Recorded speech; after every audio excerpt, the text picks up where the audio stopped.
أعوذ بالله من الشيطان الرجيم. بسم الله الرحمن الرحيم.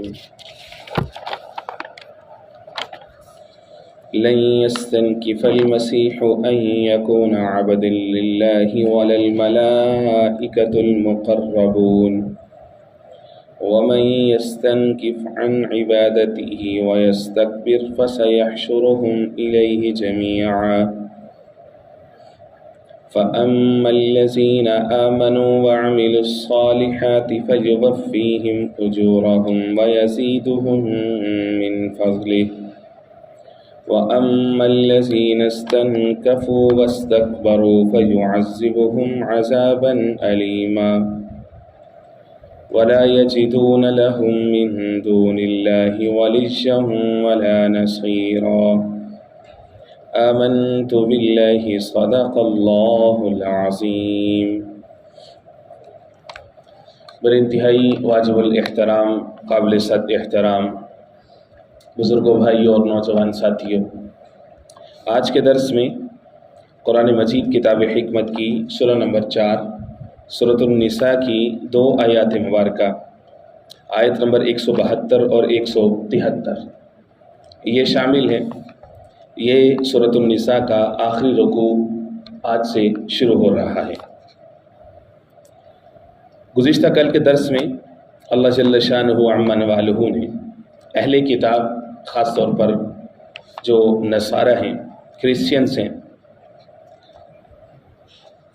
ان کا جو عقیدہ ہے سیدنا مسیح عیسیٰ علیہ السلام کے بارے میں، اس کا رد فرمایا کہ بھئی یہ تمہارا عقیدہ ٹھیک نہیں ہے، یہ دین کے اندر غلو ہے، دین اور شریعت کے معاملات میں غلو کرنا یہ ٹھیک نہیں ہے. اسی طرح سے وہ پیغمبر یا وہ نبی کہ جس پر تم ایمان رکھتے ہو، اس کی ذات کے اندر غلو کرنا اور جو اس کا مقام ہے کہ وہ اللہ کے رسول ہیں، اسے بڑھا چڑھا کر کے ان کو خود خدا بنا دینا، جب قرآن مجید خود کہہ رہا ہے کہ وہ اللہ کا کلمہ ہے، اللہ کی طرف سے روح ہے، اللہ کے حکم سے ان کو وجود بخشا گیا ہے، تو تم ان کو خدا نہ کہو. صحیح معنی میں اللہ اور اس کے رسول پر ایمان لے کر کے آؤ. ولا تقولوا ثلاثہ، اور ثلاثہ نہ بولو کہ خدائیت 3 چیزوں میں منقسم ہے، یہ 3 خدا ہو گئے ہیں، یا جو بھی آپ تعبیر کریں کہ جو شرک کی طرف لے کر کے جائے وہ درست نہیں. اور اللہ کے لیے کسی کو شریک ماننا یا کسی کو اللہ کا بیٹا ماننا، اس سے منع کیا گیا. اب آیت نمبر 172 کے اندر جو اصل علت ہے جو انسان کو مجبور کرتی ہے کہ وہ جس کو چاہے، جس کی محبت دل میں ہو، اس کا مقام اور مرتبہ بڑھانا شروع کرے، وہ علت ہے علت استکبار. قرآن مجید اس کو نام دیتا ہے.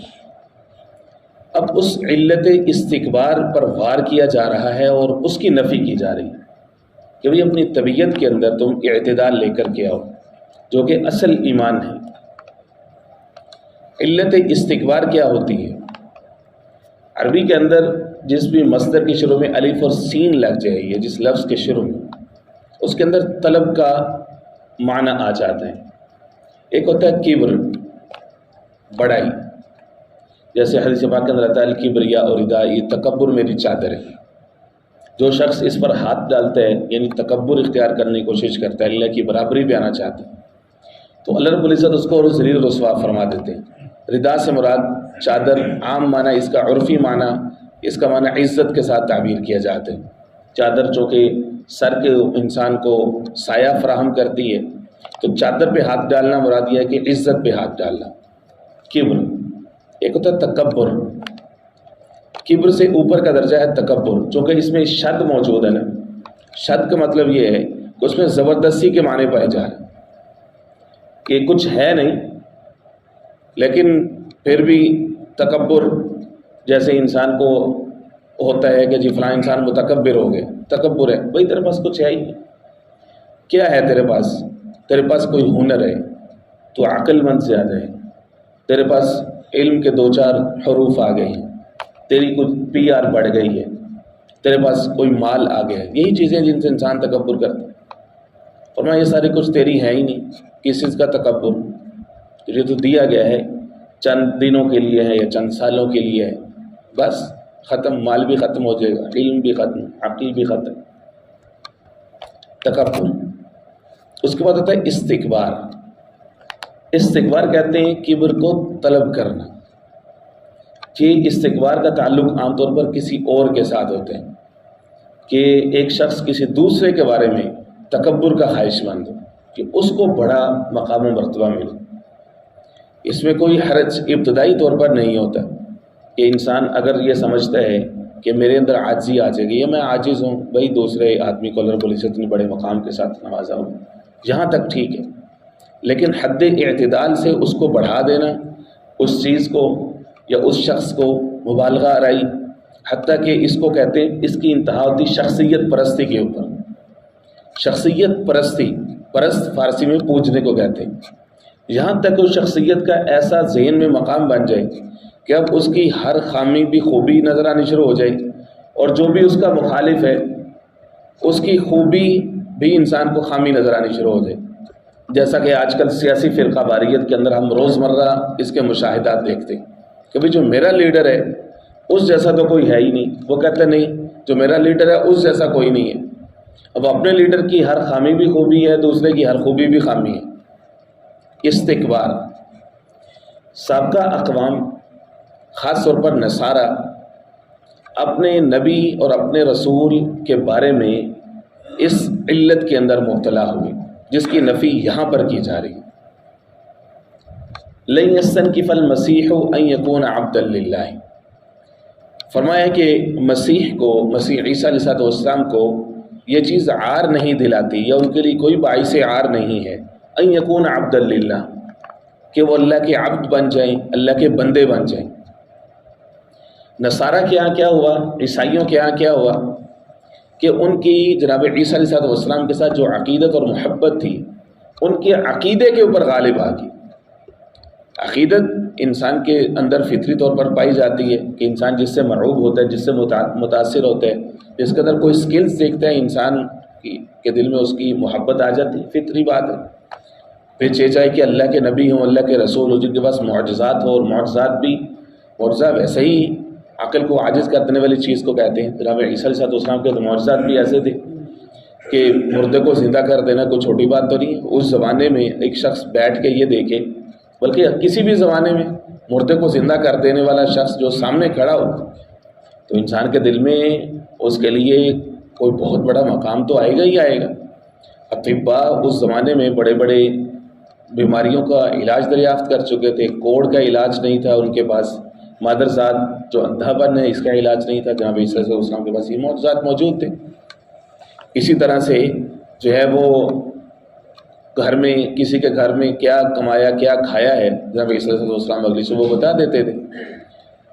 تو ان معجزات کے بعد جو نصرانی تھے، عیسائی تھے، مسیحی تھے، انہوں نے سوچا کہ یہ تو صرف اب رسول یا نبی نہیں ہے، ایسے تو کئی سارے اللہ کے رسول ہیں، اللہ کے انبیاء تو کئی سارے ہیں، تو ان کی ڈسٹنکشن کیا ہے، ان کی یونیکنس کیا ہے؟ لہٰذا کیا ہوا کہ انہوں نے مقام عبدیت کو یہ سمجھا کہ یہ ان کی شان کو کم کر دینے والا ہے، مقام رسالت سے بھی آگے نکلے اور جہاں تک کہ یہ کہہ دیا کہ اللہ ان کی شکل میں زمین پر اترا ہے، یہی لارڈ ہے۔ جب اللہ کی روح ہے ان کے اندر تو بس یہی ہے۔ اللہ رب العزت نے یہاں سے منع فرمایا کہ جناب مسیح کے لیے کوئی عار کی بات نہیں ہے کہ وہ اللہ کے بندے ہوں۔ اللہ کا عبد ہونا تمہیں لگتا ہے کہ چھوٹی بات ہے، اللہ کا عبد ہونا کوئی چھوٹی بات نہیں ہے۔ مقام عبدیت بہت بڑا مقام ہے۔ قرآن مجید کتاب حکمت میں اللہ رب العزت نے جا بجا مقام عبدیت کو ایکنالج کیا، اپریشیٹ کیا، تو یہ وہ مقام ہے جو نہایت اعلیٰ ہے۔ مخلوقات میں سے جتنی صفات ہیں کسی کے بھی، اس میں سے سب سے بلند ترین جو مقام ہے وہ مقام عبدیت ہی تو ہے۔ مثال کے طور پر آقا کریم سید المرسلین حضور پاک علیہ السلام کو اللہ رب العزت نے قرآن مجید میں جا بجا عبد فرمایا ہے۔ آپ مثال کے طور پر کلمہ شہادت سے شروع ہو جائیں اشہد ان محمدا عبدہ ورسولہ، اشہد ان لا الہ الا اللہ وحدہ لا شریک لہ واشہد ان محمدا عبدہ ورسولہ۔ مقام عبدیت بتایا، یہ چھوٹا مقام نہیں ہے۔ قرآن مجید کے اندر سورۃ فرقان کے آخر کے اندر اللہ رب العزت نے عباد الرحمن اپنے خاص بندوں کی صفات بیان کی ہیں، اور صفات کا تذکرہ 10 12 14 صفات ہیں۔ تو ان کا آغاز کس سے کیا؟ عباد الرحمن، عبد الرحمن، جو اللہ کے بندے ہیں۔ مقام عبدیت کو اکنالج کیا قرآن مجید نے۔ جو واقعہ معراج ہے کہ آقا کریم سید المرسلین حضور پاک علیہ السلام کو اللہ رب العزت نے جس مقام کے ساتھ نوازا ہے، اس مقام کا تذکرہ قرآن مجید میں خاص طور پر 2 جگہ پر ہے۔ ایک جگہ سورۃ الاسراء یا سورہ بنی اسرائیل ہے، اس کے آغاز میں سبحان الذی اسریٰ بعبدہ، پاک ہے وہ ذات جو لے گئی اپنے عبد کو راتوں رات۔ یہاں پر اللہ رب العزت چاہتے تو لفظ رسول استعمال کرتے، حالانکہ اللہ کے رسول بھی تو تھے حضور، تقریباً کوئی 50 سال کی ظاہری عمر مبارکہ تھی جب اللہ رب العزت نے معراج بخشا، تو دعوی نبوت کی 10 سال گزر چکے تھے، تو مقام رسالت کا تذکرہ یہاں پر بالکل مناسب ہو سکتا تھا۔ سبحان الذی اسریٰ برسولہ، پاک ہے وہ ذات جو لے گئی اپنے رسول کو راتوں رات۔ لیکن لفظ کیا استعمال فرمایا؟ سبحان الذی اسریٰ بعبدہ، لے گئی اپنے عبد کو راتوں رات۔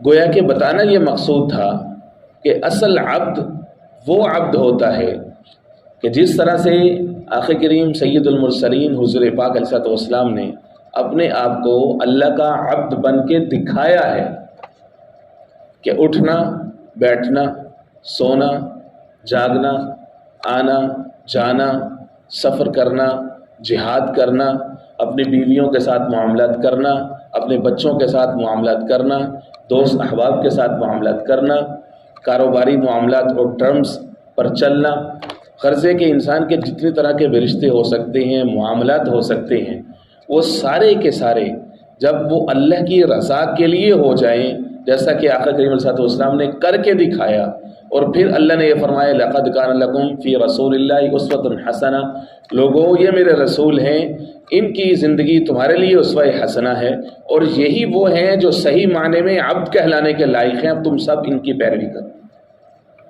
تم سب عبد بن کے دکھاؤ۔ اب سبحان الذی اسریٰ بعبدہ، اگر یہ کہتے اپنے رسول کو لے گیا تو باقی لوگوں کے بس میں اللہ کا رسول بننا تو نہیں ہے۔ رسالت تو وہ مقام نہیں ہے کہ انسان خود سے محنت کر کے حاصل کر سکے۔ ہاں، عبد کے لیے انسان کوشش کرے۔ یہ تو دعا مانگنا بھی حرام ہے کہ انسان جو ہے وہ یہ دعا مانگے کہ اللہ مجھے نبی بنا دے، نخل کفر کفر نہ باشد۔ کوئی انسان یہ کہ اللہ کی ذات بہت بڑی ذات ہے، اللہ کے پاس تو خزانے ہیں، تو اللہ کسی کی دعا کو رد نہیں کرتا، تو اس لیے رمضان مبارک ہو، 27ویں شب ہو، آخری راتیں ہوں، تو اللہ دعا کو قبول نہیں کرتا، تو اس لیے میں اللہ سے یہ دعا کروں۔ یہ دعا مانگنا بھی حرام ہے۔ مقام رسالت، مقام عبدیت کا انسان کے اندر لالچ ہو۔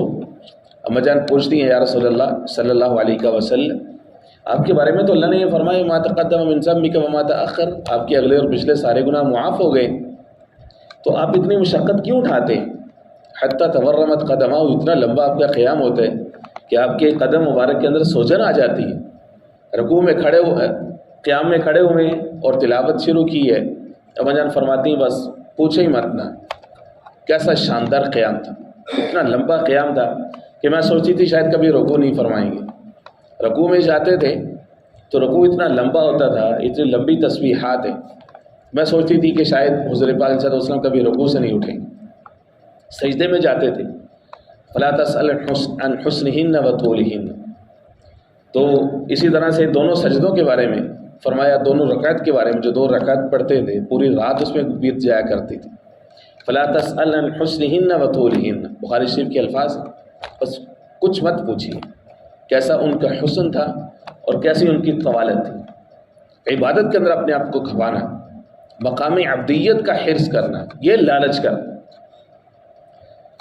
فرمائے وَمَن يَسْتَنْكِفْ عَنْ عِبَادَتِهِ أَن يَكُونَ عَبْدًا لِلَّهِ، جناب مسیح کے لیے یہ بات باعث عار نہیں کہ وہ اللہ کے بندے بن جائے، یہ تمہارے دماغ کے اندر شیطان نے ڈالے کہ مقام عبدیت کو چھوٹی بات ہے، لہٰذا یہاں سے ان کو اٹھائیں اور ان کو اوپر لے کر کے جائیں۔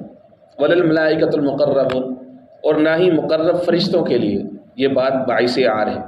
سوال یہ ہے کہ یہاں پہ فرشتوں کا ذکر کیوں کیا؟ حالانکہ فرشتے تو بندے نہیں ہیں، انسان بندہ ہوتا ہے نا۔ انسان جو ہے وہ خاک سے بنا ہے، فرشتے نور سے بنے ہیں، جنات جو ہیں وہ نار سے بنے ہیں، نوری ناری اور خاکی یہ تین مخلوقات ہیں۔ رب العزت نے یہاں پہ فرشتوں کا تذکرہ عبدیت کے اندر کیوں شامل فرمایا؟ عبدیت سے مراد فقط وہ نہیں ہے کہ انسان ہو تو وہی عبد ہوگا، گوشت خون لوتھڑے کا بنا ہوا وہی عبد ہوگا، بلکہ عبد ہونا یہ ایک صفت ہے، یہ ایک خاص سٹیٹس ہے، یہ ایک سٹیٹ ہے۔ وہ سٹیٹ کون سی ہے کہ جو بھی بینگ ہے، جس کا بھی وجود ہے، وہ اپنے اندر یہ احساس محسوس کرے کہ کوئی ذات بہت بڑی ہے اور میں نے اسی کی عبادت کرنی ہے، اسی کے سامنے جھکنا ہے۔ اور یہ صفت جس طرح سے بندوں سے مطلوب ہے، اسی طرح سے فرشتوں سے بھی مطلوب ہے۔ اس لیے مقام عبدیت میں فرشتوں کو ان کے ساتھ جمع فرمایا ہے، ان یکون عبدا للہ وللملائکۃ المقربون۔ پھر اب سوال یہ پیدا ہوتا ہے کہ جنات کا تذکرہ کیوں نہیں کیا؟ عبادت میں تو وہ بھی شریک ہے، فرشتوں کا صرف ذکر کیوں کیا؟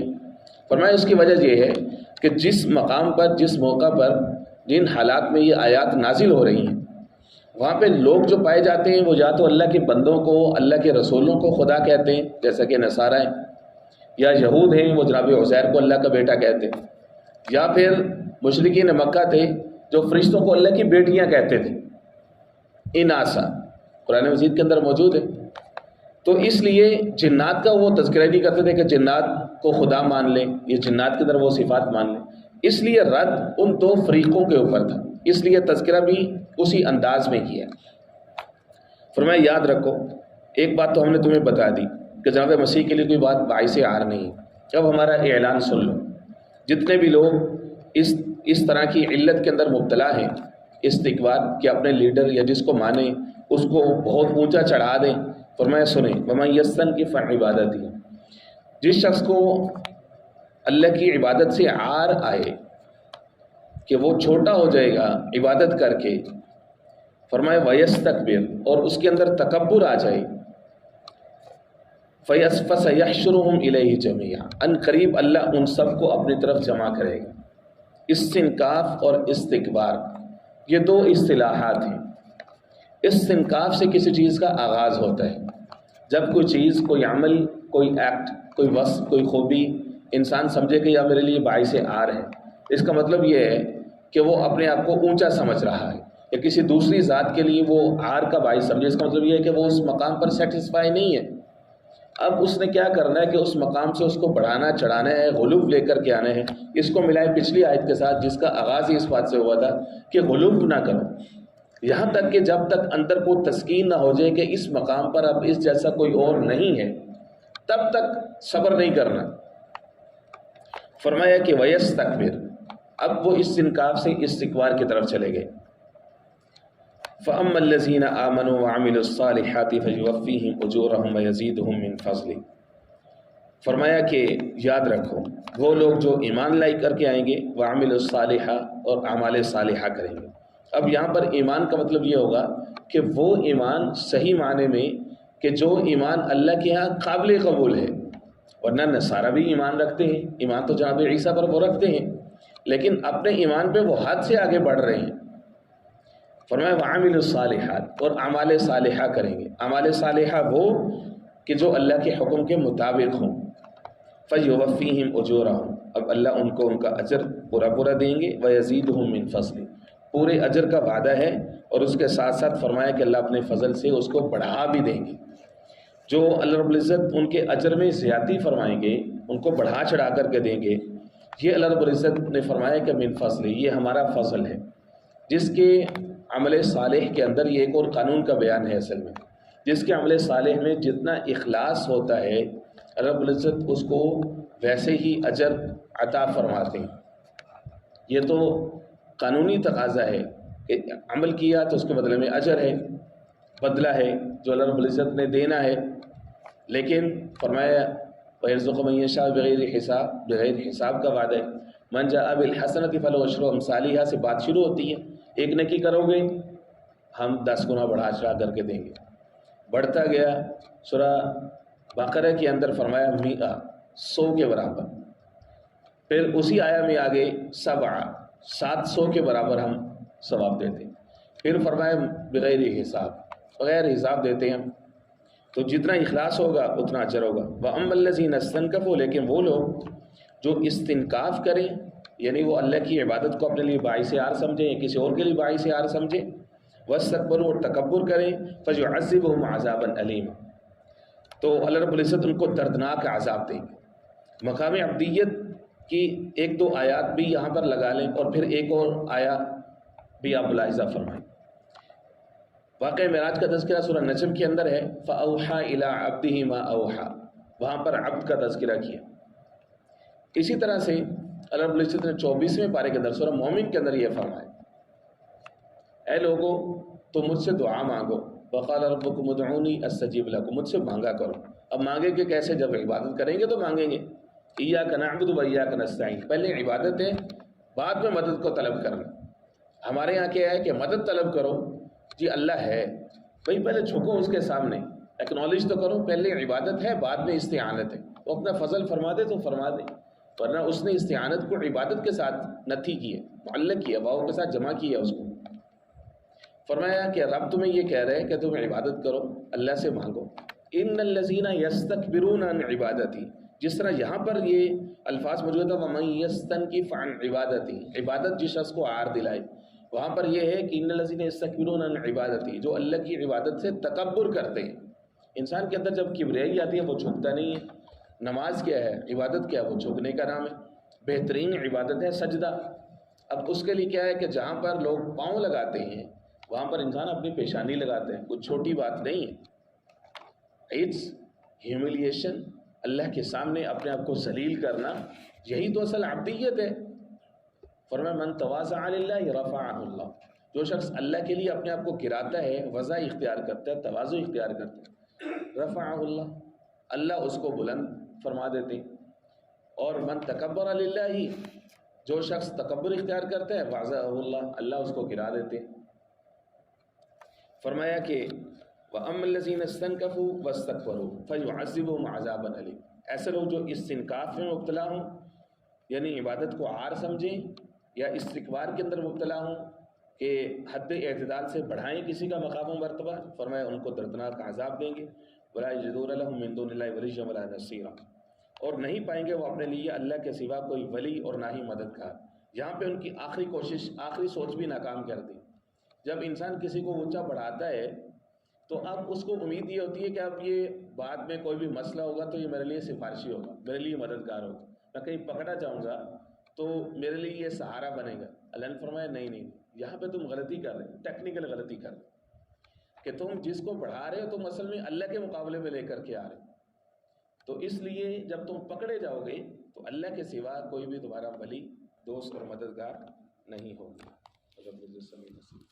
بسم اللہ اللہم صلی علی محمد النبی الأمی وعلی آلہ واصحابہ وبارک وسلم تسلیما کثیرا. اللہم نور قلوبنا بالقرآن وزین اخلاقنا بالقرآن وادخلنا الجنة بالقرآن ونجینا من النار بالقرآن یا رحیم یا رحمان یا رحیم. اللہم اشفی مرضانا ومرضى المسلمين، اللہم اشفی مرضانا ومرضى المسلمين. صلی اللہ تعالی علی